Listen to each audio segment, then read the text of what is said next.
ஆண்டவரே இயேசுவே, ஆண்டவராகிய என் தலைவர் துணை நிற்கின்றார். நான் அவமானம் அடையேன், என் முகத்தை கற்பாரை ஆக்கிக் கொண்டேன், இழிநிலையை நான் அடைவதில்லை என்று அறிவேன் என்ற இறை வார்த்தைகளை வாசித்து தியானிக்கின்றேன். ஆம் ஆண்டவரே, நீர் என்னை ஒருபோதும் கைவிடுவதில்லை, என்னை விட்டு விலகுவதுமில்லை. என்னை எத்தனை பேர் ஏளனம் செய்தாலும் நீர் என்னை அவமானம் அடைய விடுவதில்லை அப்பா. உமக்கு நன்றி கூறுகின்றேன். இயேசுவே, நீர் தந்த உடலையும் ஆன்மாவையும் உலக மாயைகளால் கரைபடிய செய்திருக்கும் என் பாவநிலையை பாரும்.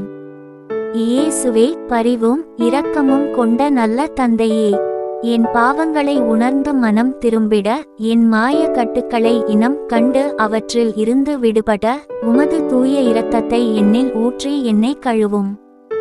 ஆண்டவரே இயேசுவே, தூய ஆவியின் துணையால் நான் வாழ்வு பெறவும், அந்த ஆவி காட்டும் நெறியிலேயே நடக்க முயற்சியும் வாஞ்சையும் கொள்ளவும், அதனால் நிறைவாழ்வை உரிமையாக பெற அருள் தாரும்.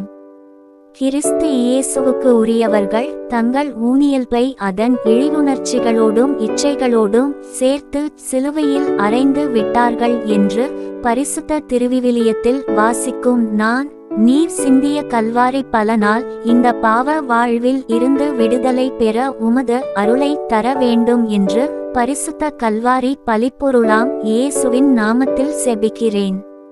ஆமென்.